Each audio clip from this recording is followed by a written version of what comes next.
You're listening to the Cricket Podcast.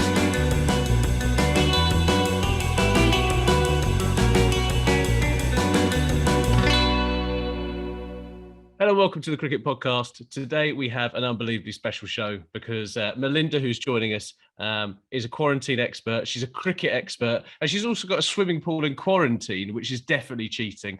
I'm Ross Legg, and I'm today joined by Jack Hope. Hi, Ross. What are we talking about, Ross?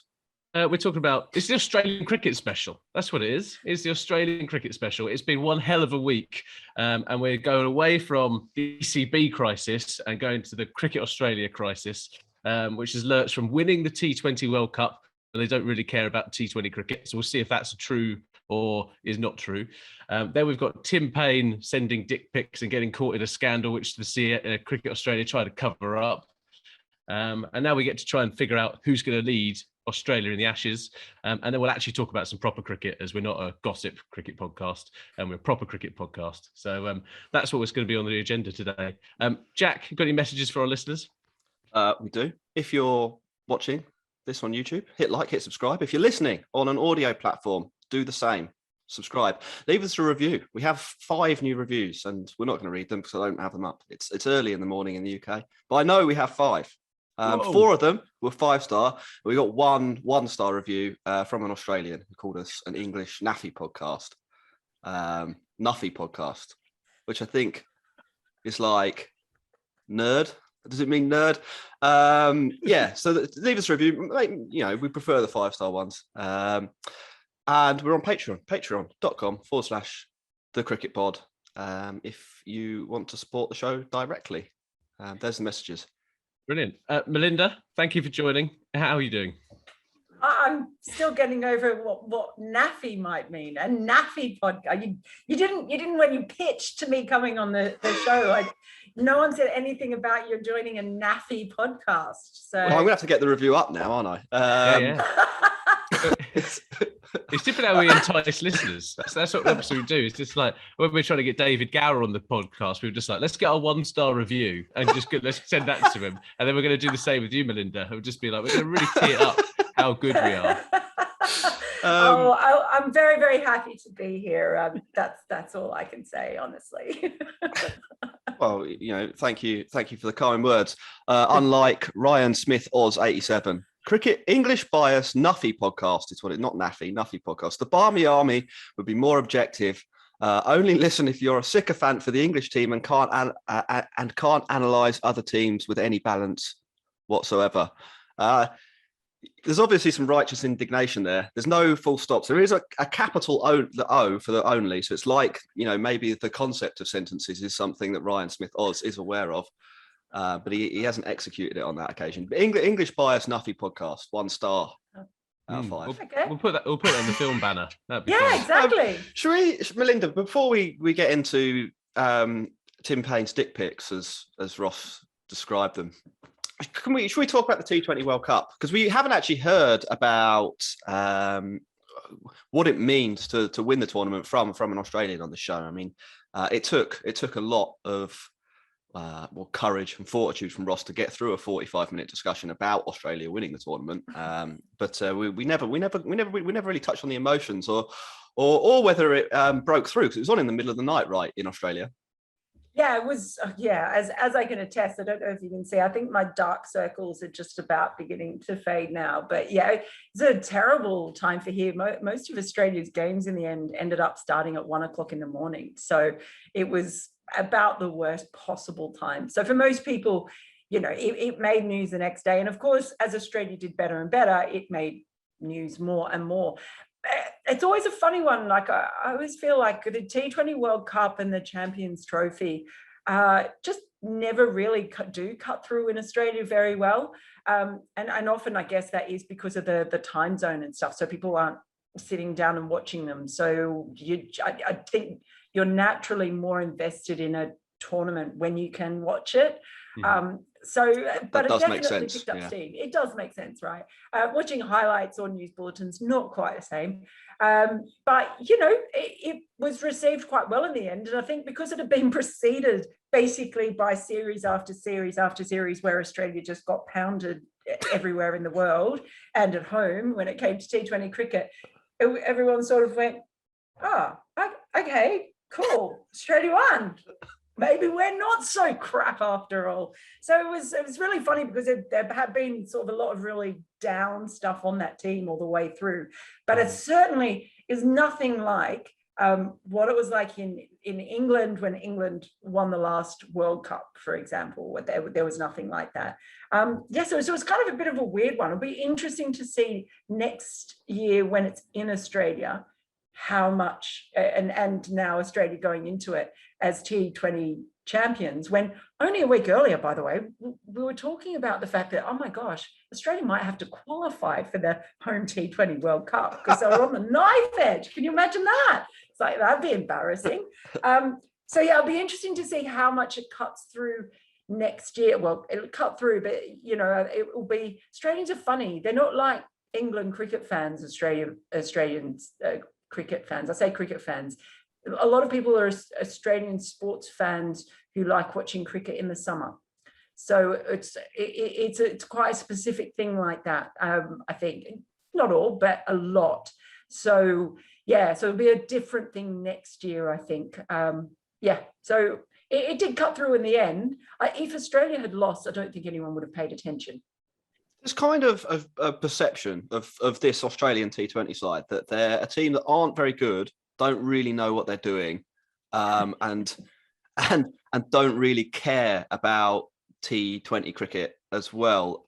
I mean, I'm guessing that can't all be true. Like, those three statements can't all be true here. They either know what they're doing and aren't very good, but have figured out a way, or they are very good. They might not know what they're doing, but because they are very good, it kind of balances out. How do you see them? I mean, like, are they actually a good team? I mean, it's strange looking at this and not really knowing the answer to that. Look, it is strange because I think there are a lot of things about that Australian side that should probably not have worked. When you look at how T20 has evolved and how it works now, the rise of the analysts, the rise of T20 specialists, all of those really role specific, even left-hand, right-handers, when the only left-hander they had in the top order was David Warner, who went in out of form, although he said he wasn't out of form, but he hadn't made runs. So there were so many of those things. I think they got a bit lucky a bit unlucky in some ways going into it, and a bit lucky when they got into it.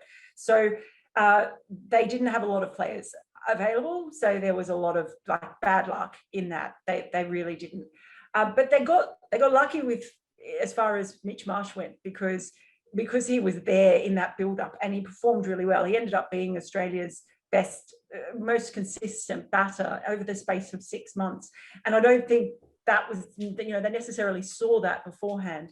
They got lucky that in Josh Hazlewood. Now, when I say lucky, I don't mean they're not talented, but Josh Hazlewood probably doesn't really make sense as a T20 bowler. He's a line and length specialist. He's a metronome. And then all of a sudden he managed to adapt his game enough, and things suited him enough that actually he turned out to be Australia's best fast bowler. I don't think anyone would have seen that going into it. So there were some things like that along the way that I think worked out really well.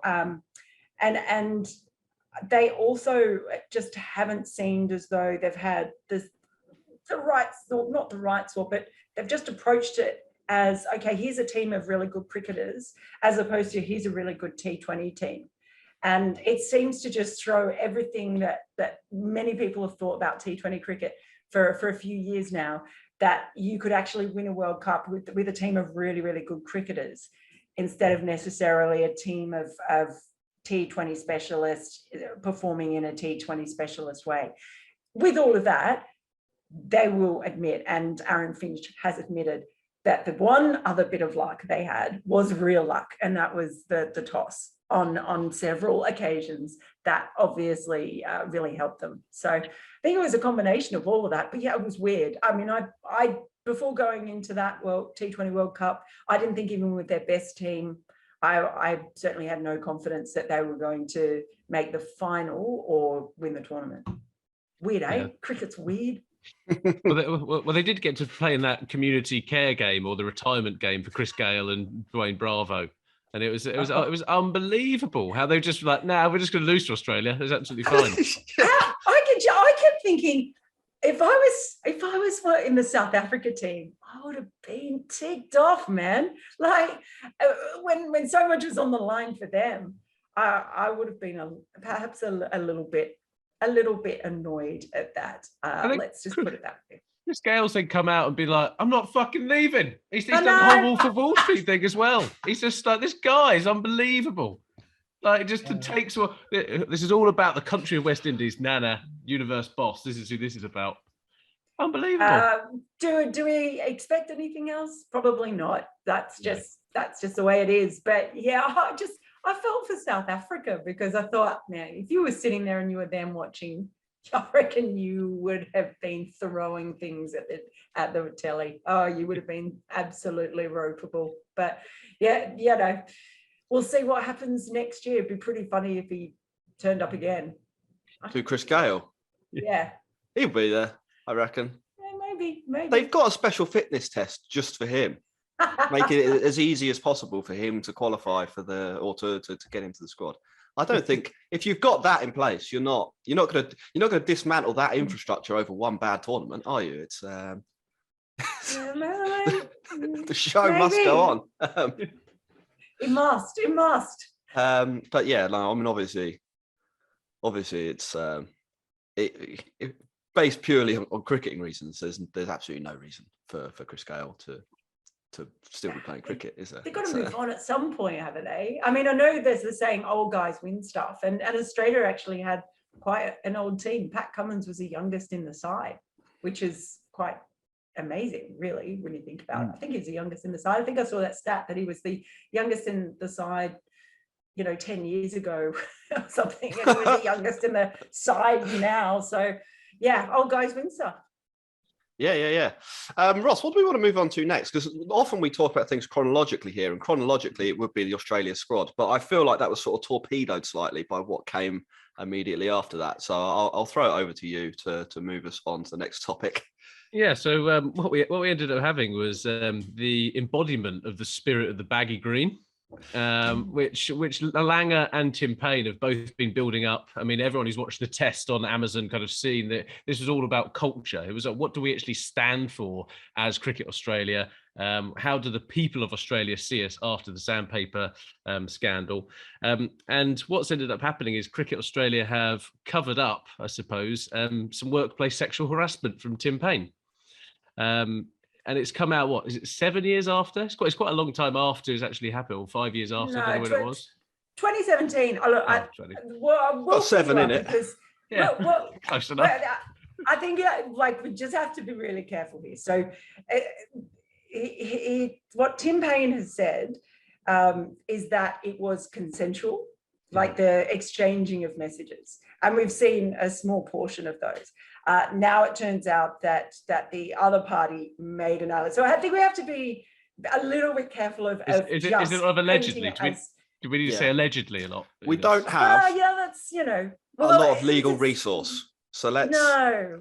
Yes, I'm thinking of you guys. Patreon.com/the cricket pod if you would like to contribute to our legal fund. But yeah, Melinda, if you could, then could you talk us through the particulars, the facts of the matter so far as they stand, rather than have Ross deliver his version of for the events. laugh. Yeah, go for the laugh rather than the facts. So you basically just want me to take the legal thing. Well, look, we do.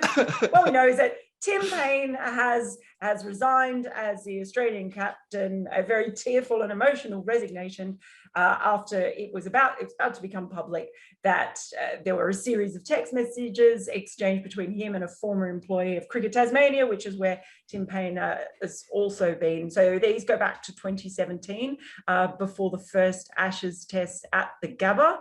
And that was investigated. There was a complaint made the following year by that employee, and there seemed to be a whole heap of murky things surrounding the employer leaving. We don't know all the full facts of that, but in the end there was a complaint made. It was investigated by Cricket Tasmania, and Cricket Australia, and Tim Paine was cleared of any breach of the code of conduct. And then he was endorsed as Australian captain because he'd taken up the job after Sandpaper Gate, but then he was endorsed as the long-term captain after that. So then this has come up later, and it's all blown up really. So it's been a wild week, and more things are coming out. There's a lot that's not being reported, I think, that because various matters are in court. So and other things are coming out as well. It's just so much. It's such a mess. And all I can say is when, we're going into an Ashes series where all of these issues around racism on one side, all of these issues about dick pics and sexting on the other side. And all I can do is just think back with fondness to the sweet, innocent days of Johnny Bairstow giving Cameron Bancroft a little love tap headbutt and think, oh, those were the days, weren't they? Yeah. Think What's wrong with broken fucking arm?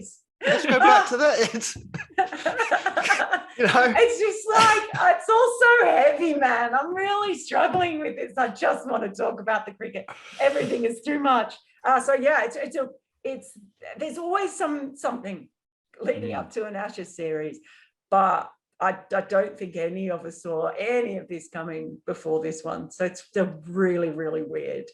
What I thought was interesting is that there is somebody who did see this coming, and it was Tim Paine. He knew that he'd been approached by people in the media a few times during his captaincy about these allegations, and knew that eventually they were going to catch up with him.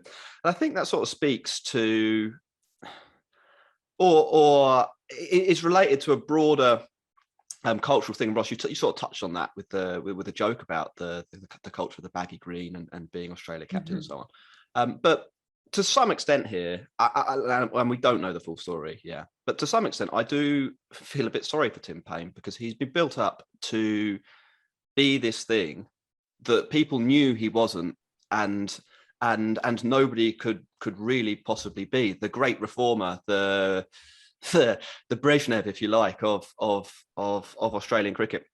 And what Tim Paine hasn't done, to be honest, I've not really read that much about the story. I'm not that interested in what Tim Paine is or is not messaging people. I mean, I hope that it's not as serious as some of the suggestions that people have made. I hope it is, playful. Is that what you're going for? You're going for the playful. I look. That's obviously what you hope it is. You hope it's not sinister. But the point I think I'm driving at here is that, like, if you try and put somebody on a pedestal like this and make them a hero and make them this white and white character, then they will always fail, because nobody is that human. Perfect. Yeah. That's it. I mean, I actually just tweeted this, but I'm seeing history repeat itself again, because obviously there's a lot of talk about Pat Cummins being the most likely captain, certainly one of the leading contenders, and already I'm seeing all of these things in the media. I'm seeing and hearing him being called a clean skin, the poster boy, and all of this kind of stuff. And it's like, can we stop doing this? When are we going to learn? Like, Pat Cummins, lovely bloke, always been really nice. Can I say I know everything about Pat Cummins and everything about his life leading up to now? No. Should it matter? If he's a decent guy, and if he's a good captain, then great. But we need to stop deifying these guys and expecting them to build them up to be so perfect. I mean, Tim Paine was a good leader of the Australian team at a time when they needed that. And he's also got his flaws as a human being. And that doesn't mean to say that, like, you can say that a really, if someone's a shit bloke or whatever, that, okay, like, we don't care how horrible a person he is. He might like to murder kittens in his spare times, but he's good at cricket. So, hey, captain. But there's got to be a little bit of, not putting them up to be this golden child that can do no wrong, and just playing on that. And it happened. It happened after Sandpaper the whole sandpaper gate thing. And I can see it happening again now if people aren't really careful. Just, ease off a bit. Let them be, good cricketers, good captains, whatever, but not feel that they have to carry the moral fortunes of Australian cricket on their shoulders. So is that you're saying that there's a high chance that there's going to be a fifer when it comes to Australians crying in the press? Because we've had Cameron Bancroft, we've had Steve Smith, David Warner, and now Tim Paine all in tears. Are you saying that the next captain? It could be Smith again. Is there three main contenders? You got Labuschagne, Steve Smith, and Pat Cummins. How are they going to settle this? Some kind of Squid Games type deal. That'd be quite fun, actually. Yeah. All right, I'd be quite in for that. Well, it's not going to be rock, paper, scissors. I don't. Steve Smith would cheat, wouldn't he? He'd go 1, 2. Oh, he's done it ahead of it. Sorry, yeah. Sorry, it was too easy there. Sorry. That's the thing. Look, there's different things with each of them. With Labuschagne, I will be surprised because he's still. If you spend any time around the nets, watching the Australian cricket team train, Marnus Labuschagne is still very much like the kid brother, mucking around, kind of getting on everyone's nerves a bit. And there's nothing wrong with that either. But it doesn't. Go over there and sit and drink your juice box, Marnus. Go and calm down. It's a bit like, no, that's the problem. Don't give him juice because that will get him. He doesn't need any more sugar. Just, calm. He tried to take a cheese toastie in his pocket into the SCG last summer, and Justin Langer had to say, mate, how do you think that's going to look if come on? So I think Marnus could be a captain in the future. Mm-hmm. Is he ready now? I'm not sure. Maybe he is, but I don't think he's been seen as being ready yet, is my understanding of where he is. They may have to accelerate. Pat Cummins, obviously the issue is fast bowler. Is he going to play all the time? If Paine goes out and say Alex Carey comes in, you could sort of make a case for, I think, making Cummins captain and Carey vice captain. Because he has captained Australia in white ball cricket, as is seen as pretty steady head, and so that you've got then sort of that backup, and then if Cummins gets injured or has to be rotated out, then you've got someone there. Smith is have to weigh up a lot of things because you say we shouldn't deify our cricketers, we should accept their human flaws. Well, we know what Smith's flaws have been in the past, and he's done his time out of the game and he's come back.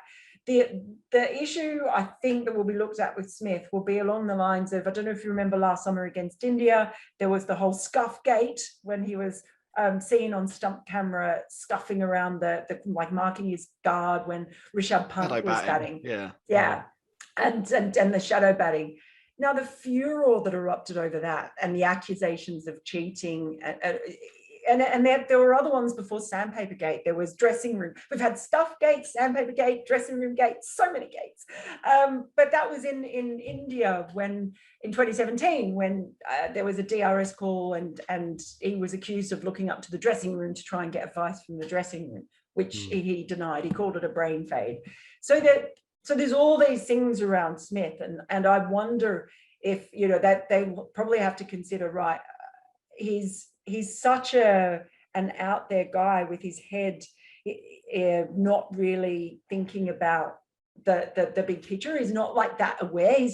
He is a nuffy. He'd be great on this podcast because he's a super nuffy, and all he cares about is the game and what he's doing and everything, and he doesn't always seem to realize what's happening around him. So that if he became captain, if they decided to go with him, and there was another incident like that, like if he'd been captain last summer when the whole scuff thing happened, it would have been even worse. So that's the sort of baggage now that Smith comes with, that they will have to decide. But there aren't that many options, and there just aren't. I mean, Cricket Australia also have to take some of the blame here, right? Yes, the players have some indiscretions, but the reaction to Sandpapergate was the most over-the-top thing possible. From an English perspective, it's absolutely hilarious because they just didn't have to react that way. Year ban, you're a disgrace to the country. It's just like there's like when Faf du Plessis had his sweets in his pocket and all that kind of stuff. Like people have just done it over the last since cricket's been around. Really, people have done that. Yep. They just got caught in that stupid way.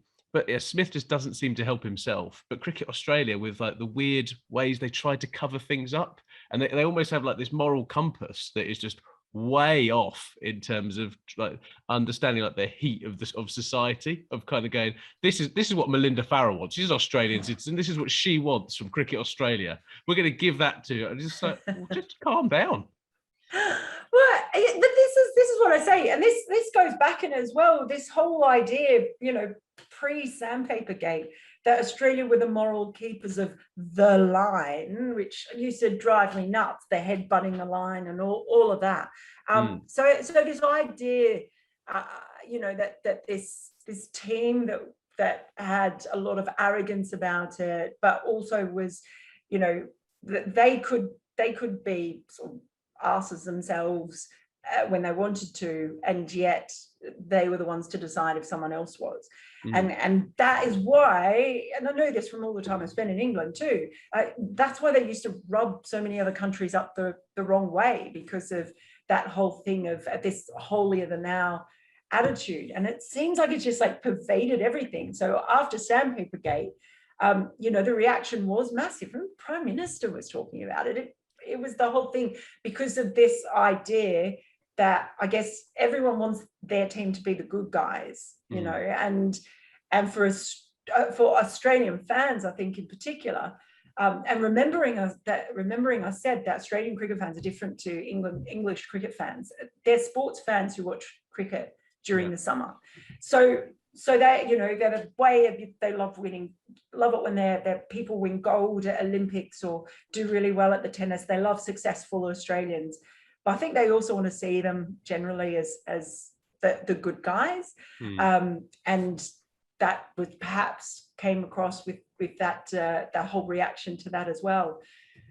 But just then this whole thing of, okay, now we've got to be perfect, install Tim Paine, right, he's perfect, everyone else is perfect. And then we find out a couple of months after Sandpapergate, and I think this is one reason why Tim Paine stayed on, because if they may have thought that they'd be judging it then, right, we've got another captain here and this is another scandal. Look, he's been cleared.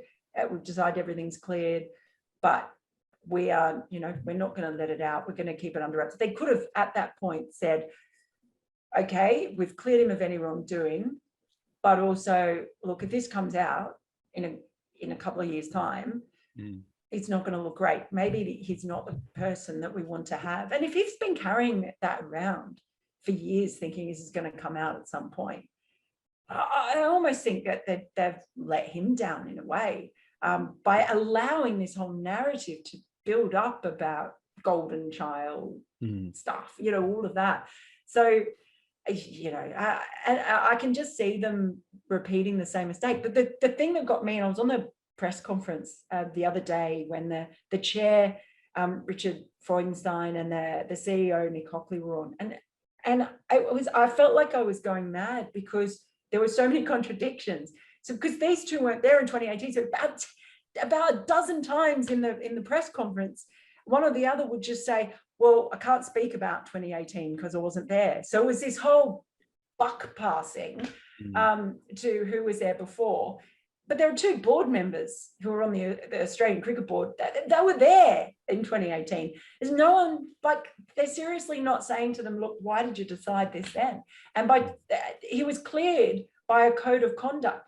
And now they're saying we would have made a different decision. We don't condone that. Well, what's the point of a code of conduct if someone can be investigated and cleared, and then a couple of years later, it's like, you're driving at 70 miles an hour in a 60 mile an hour zone, and then the next day they put it up to or they put it down to 40, And so you were going like over the day before, but so, Yeah. okay, sorry, you were going over the day before, so we're going to actually give you a ticket. Which set of standards are you basing him on, now or then? Like when he was cleared and when it happened, or now? It's just, I don't know. It just, none of it makes a lot of sense to me at all. What's the point in having a code of conduct if you can be cleared and then essentially found guilty in a way, which is sort of what they're saying now? Weird, because they've said they might come to a different conclusion. I think it's an exercise in flawed brand management, really. The code of conduct. If you are Cricket Australia, as you sort of talked about there, your brand cricket in Australia, and your job is to present this consumable product or to some extent your job is to present this consumable product to the Australian public. What a code of conduct allows you to do is be your own judge, jury, and executioner. You can say, if someone transgresses in some way, you could say, well, according to our code of conduct, it's that this is fine, so we can continue to present clean, perfect, cricket to the Australian public here. But similarly, because it's not a law and it's something that you effectively make up to manage your brand, you can then later on say, well, now our code of conduct is different, and according to our code of conduct, because we are judge, jury, and executioner, we can retrospectively look back at things and say that wasn't right. It's another. We on our last podcast we talked about racism in English cricket in some detail and pointed out many structural flaws in Yorkshire Cricket Club, the ECB, the English game in general that undermine Asian cricketers. There are similar structural problems here. It's not a racism thing, obviously, but there's a problem that we can all identify here, that you have an organization that is acting independently, making calls that suit itself in different moments of time that are not consistent, and have created this situation. And I don't know what the fallout will be. I mean, I don't know. Will Tim Paine play in the Ashes? I think that's a. I think it's a good segue. I think it's a good segue, right? In terms of that Ashes squad. So let's talk about. I mean, Tim Paine. I just think the person that he was sending those illicit pictures to has exactly the same amount of Test centuries that Tim Paine does. So does he? Does he? That's a low point. Does Tim Paine get in this squad, Melinda? Because you mentioned Alex Carey. There's Matthew Wade, who's just made himself an Australian hero. Like, where do we sit? Is Tim Paine going to be going out of the Gabba? Well, the other contender is Josh Inglis, who didn't play in the T20 World Cup, but I think is seen as very much a future leader. There are others as well. There are some very good wicketkeeper batters around Australia. Tim Paine has just in a game, his first day back playing after all of this, taken 4 very good catches. So just reminding people. I mean, I think it's hard to argue that there's a better wicketkeeper in Australia. I don't think Alex Carey is as good a keeper as Tim Paine is. So it's all those things around wicketkeeping, isn't it? Are you picking your best keeper? Are you picking your best batter who also keeps? So there are going to be questions around that. And I know, his batting is like kind of what a lot of wicket keepers where they are around with their batting as well in Test cricket. It's not huge. It's sort of just average.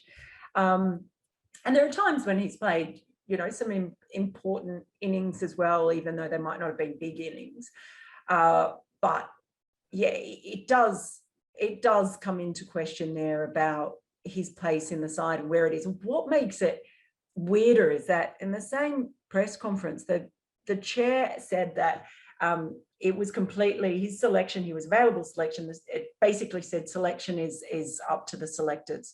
So, which implies it is a purely cricketing situation, which I find weird because I mean I'd be worried about the bloke, like the scrutiny and everything else that's going on him. I think there's a duty of care to make sure for the guy's welfare, make sure that he's actually okay, and not just saying he's okay a day after giving a press conference and breaking down. It's, that Lord knows what could be going on there. So, I think that they need to make sure that he is okay within himself first and foremost, and would be able to play. I think that's huge.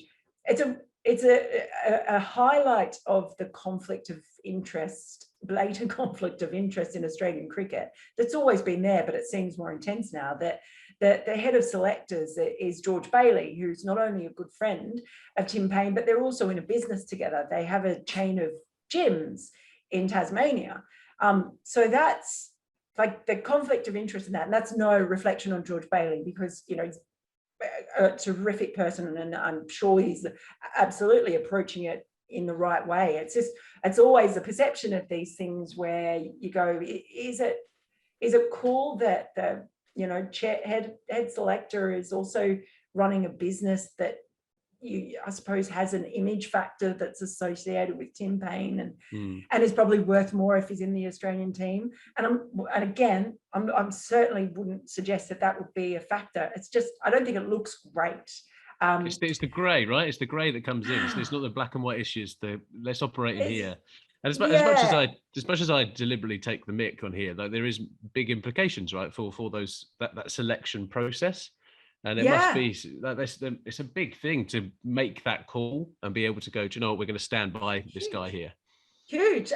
It is. And I mean, I think they should have stood, personally, I probably think they should have stood by him a little bit more in Cricket Australia, and perhaps not sort of said that they would have made a different decision. I think they should have just said, look, this was the decision that was made back then, and Tim has made the decision to step down as captain, and we support him in that, and he's available for selection. And I just think that would have been for me personally, I think that would have been a better way to handle it. So with him aside, I think that Alex Carey, with his leadership abilities as well, particularly if Cummins is there, I think that's one of the things that puts him up there, as well as his international experience. Like Wade, I think I would be surprised if Wade got in over Carey at this point, but it's not impossible because he was in the Test side as recently as last year. But look out for Josh Inglis, just sort of being around and around about. It'll be interesting to see how he goes in that Australia A. I mean, pretty much every other position in the Australian side is nailed on, except for who, if Usman Khawaja sort of, or Travis Head come into that middle order batting at number 5, seems to be the biggest question at the moment. Other than that, it's business as usual. So 5-0 then. Yeah, England. No. 5-0. No, I think Australia. I think Australia are favourites at home, as they always are. I just don't know, especially now with Ben Stokes back, and Root's form. I'll be really interested to see how Ollie Robinson goes in Australia. That for me is like a really intriguing little storyline to unfold throughout this series. Might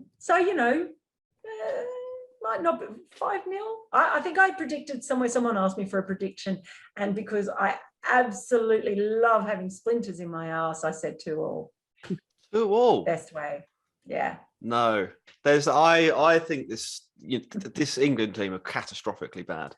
Okay, this is the other difference between England cricket fans and Australian cricket fans. We've got 3 players. Well, yeah, I reckon we're going in. Our second most important bowler. Might go okay. Yeah. He might, but I mean, I wouldn't bet my house on it. Our second most important bowler this tour probably is going to be Jack Leach. I'd imagine he'll play all 5 tests because we'll need someone to bowl spin. We just, didn't plan for that in the summer. Didn't pick him a single time. Like we've, they're in disarray. I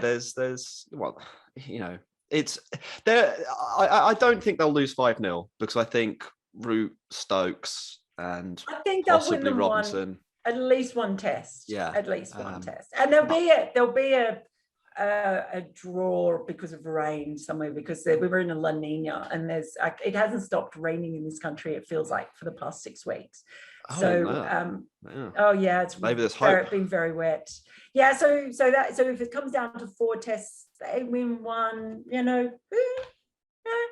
we'll see. It's exciting, isn't it? And isn't it great to be thinking about the cricket and who might win and who might lose? And it feels like a warm blanket after talking about all this other stuff.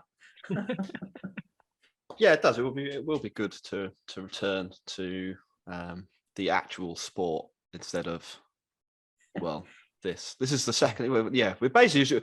How long is it till the Ashes start? It's 15 days, 16 days, 18 days, 17 days. Well, I don't know. I'm in quarantine, so I've just finished my first day of quarantine, and I come out on the 5th. So the test starts on the 8th. So I guess it's 17 days, maybe. Right, so we only have to come up with some fake content, Ross, for 17 more days, and then and we don't even have to come up with ourselves. Like, who knows who's going to be next in terms of this, like the gossip merry-go-round. But yeah, well, hopefully we'll see some good cricket. I think hopefully, as you say, Melinda, it's not going to be completely clouded by some of this stuff. But yeah, I wouldn't be surprised if Tim Paine isn't in the lineup, regardless of how good he is with the gloves. I think, as you say, having a duty of care, and also this stuff doesn't come out by accident. Is always my feeling on this. There's always timings that are associated with it. There's always people who have skin in the game. So I think there's still more to come out here. Yeah, you could be right. I mean, I've seen various people sort of have been tweeting me saying it's basically a conspiracy theory. They wanted Tim Paine out, and so it's been leaked for this reason. No, I'm very sure that is not the case. There's more to come out around this. I think there's just some stuff that's a bit murky and a bit odd.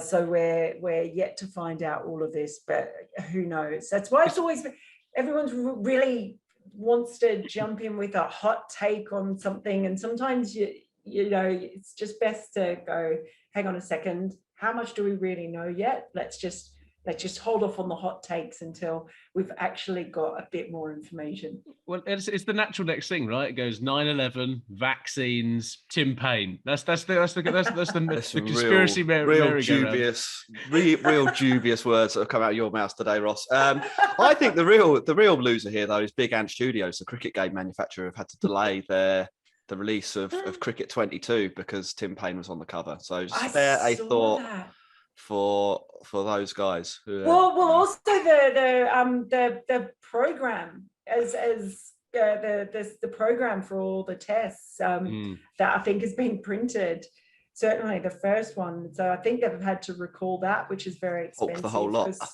Well, it's got Tim Paine on the cover, so it's on all the promos, the television promos are years being of people's recut, work everything gone into that probably.